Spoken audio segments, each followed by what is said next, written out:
about fears. Let's talk about love.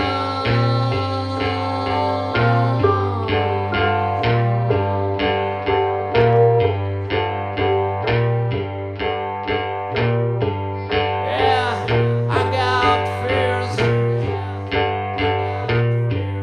but I ain't got no love. Do you have concerns about your personal information being exposed online? Information such as your home address, date of birth, voting preferences, and more readily available with one search. DataSeal is the comprehensive data removal service I trust. I use it. So use the link below to receive 5% off of your DataSeal subscription and protect your family.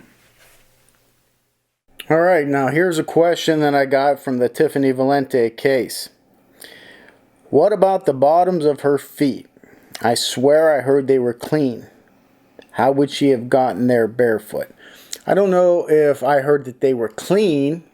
They showed a pretty gruesome picture of her foot that had blood spatter and smears and abrasions on it, but they didn't show the bottom of her feet. But I think what they said is the bottom would have abrasions on it or cuts from walking on sharp rocks and glass barefoot. And I addressed this a little bit in my video. I don't necessarily believe that. Now, I've walked barefoot a lot. I live in the country, and I have stones in my driveway. Now, is it somewhat painful if you step on the wrong stone? Certainly, especially if your feet are not used to it. But they don't get cut. They don't get scraped. I don't get abrasions on the bottom of my feet. So I think that is certainly a falsehood, that she would have scrapes and stuff at the bottom of her feet if she walked barefoot. I just don't believe that. Now, I haven't seen a picture of the bottom of her foot, to be 100% sure of this, but I just don't believe that you would get nicks or abrasions or splinters, is what I heard too, from walking on the railroad tracks. Well, there's no indication she was walking on the railroad tracks. If you look at the overhead, she could have made a straight shot through the woods right to those tracks. And she wouldn't even had to walk up those tracks. So, again, I think it's either people that just are not educated on the subject or are trying to get something to fit their narrative. Now, there was another question here that I got that I wanted to, and this is one that kind of leads up to that. Go to the scene, Ken, because they said the area leading, now see right there, I got a problem.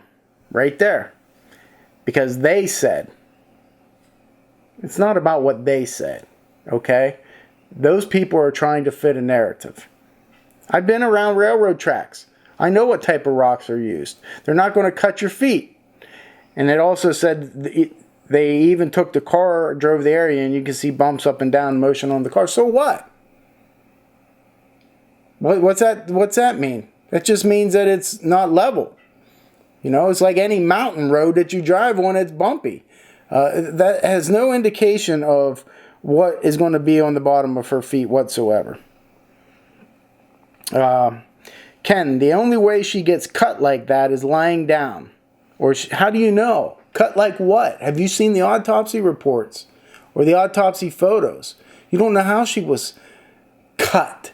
And I use cuts in quotations. You have no idea. So you can't say that. Or she timed the train perfect and dove like Superman. Arms, head, legs, not just from a normal jump. By the way, no one said she cut herself prior to death. What, did I make that up? How do you know that? I read that. I read it from an actual report. Not newspaper articles. The actual New Jersey Transit report. Okay? So don't say nobody said that. Somebody said it. or it wouldn't have been written. Number 2, you say here she had to have dove like Superman. Well, how do you know she didn't? Did the conductor not say she dove in front of the train?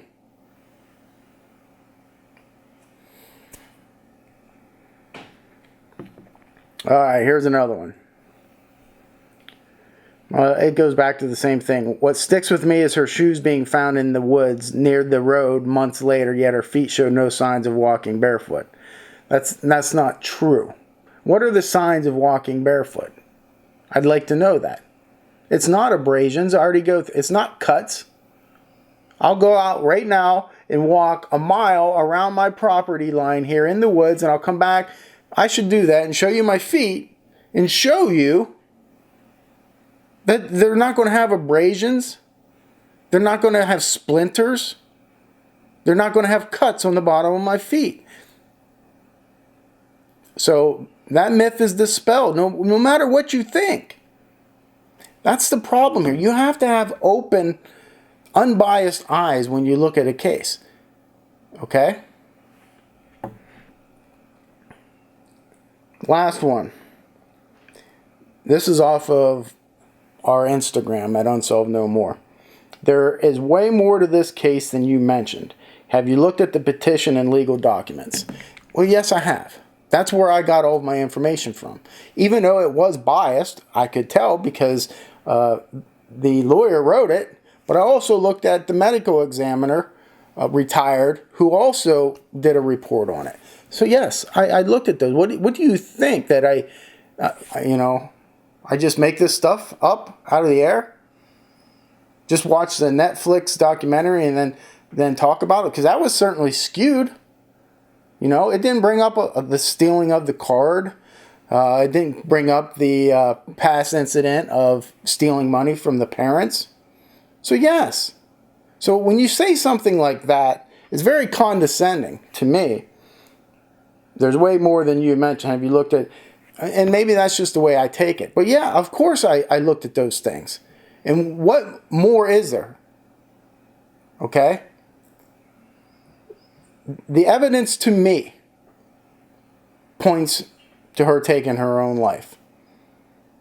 Not her being killed. And somebody wanted to bring up a puddle of blood.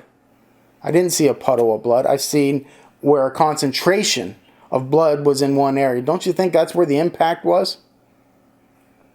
To me, it does. So, it's one of these cases, I find it much like Stephen Avery case, where people are very passionate one way or the other. And I get it. Yet,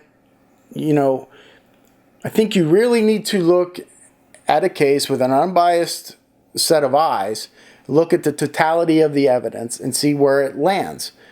Now, just because the totality of the evidence lands for me on her taking her own life, doesn't mean that over here where foul play is, there's no chance of it. Certainly there is. Certainly there is, and I could be wrong. But when you throw and these are some good questions, don't get me wrong. But do a little bit more research, before you make statements. That's what I will say. And one thing, watch the entire video before you make statements, and not necessarily this video. But there's other ones where you just read the headlines and then you assume something. And you shouldn't assume, because if you assume, it makes what? An ass out of you and me. But the barefoot thing. Yes, do I see an issue with her feet or her shoes being 3 miles from the impact? Yes, I said that. I see a problem, but it doesn't take away from what I believe, because it can be explained. She took them off while she was sitting there for whatever reason, and she walked and she dove in front of the train. I mean, I just don't understand when you have an unbiased witness why you continually want to go down a narrative, because in your mind, you're stuck and you're saying it is this way. She was murdered. Think about if investigators do that, how angry you get at investigators, right? When they are stuck, even though other evidence is pointing in another direction, and they say, nope, I'm staying like this. This is my case. Think of Sherry Joe Bates's case. Nope, it's the boyfriend. I don't care. I've been told since I came on as a rookie 30 years ago that it was the boyfriend, and it is the boyfriend. No matter what evidence comes in, you're doing the same thing. So you have to look at it for what it is. You can have questions, but research those questions, okay? Because let's say you live in a city and you never walked barefoot in your life. So you assume, hey, she should have cuts. Or because you hear it on a documentary, hey, the lawyer said she should have cuts on her feet. And she was cut up because they used the term cut in the autopsy reports, in quotation. Cut. So she had to have been cut. She had to have been bisected. All these things. Instead of just going and doing some research and finding out, hey, this is not true. That's the crux of cold case investigations. Okay? You have to dig deeper and not go outside the box. How many times have I said that? You can go outside the box here, but not outside the box over in Crazy Town. And have everything fit your narrative. I mean, you can do whatever you want. Just don't think anybody's going to take you seriously. You have to look at it with unbiased eyes. Accept everything else that's coming in. Good questions. Like, where are her shorts? Where's the card that her mom said she slipped in her back pocket? That Tiffany did. Ooh, good question. Now see, that is what you call a good question. Her shorts haven't been found. Could they have been taken as a trophy from a serial killer? Sure. What's the likelihood? To me, not very good. How many other people have been killed in that area in the last 50 years? Let's look at that. How many serial killers were in the area? So you're telling me a serial killer just happened upon that area at that particular night when all these other things psychologically were happening to Tiffany. See what I mean? It's not likely. Okay? What about the 3 kids that were talking about the murder inside the store? So what? It's big news. You don't think people are going to talk about it and make up rumors? It doesn't take away from the totality of the facts. And you can believe whatever you want to believe. I give my opinion because I've worked on hundreds of cold cases. Okay? Just because you watched a couple Netflix shows and on a couple web boards to think that you know, it's not the case. You might have some good questions, but research it a little bit. That's all I'm saying. You know, I watched the UFC. Okay? I'm not going to go up and challenge John Jones and say, you know what? I think that you should have went for an ankle pick here. I think you should have used the spinning back fist, and I could probably show you and do it better. Doesn't work that way, folks. Hate to burst your bubble. Some of you have some really great questions. Some of you not so much. Research it a little bit further. I do not want to come off as condescending or saying that, you know, you're train of thought. You can think any way you want to think. But if you want to be taken seriously, if you want somebody to really look into your way of your theory, do research first. Then spout off. Don't spout off and put it out there, then do research, and then you have to backtrack. That's not the way investigations are done. Okay?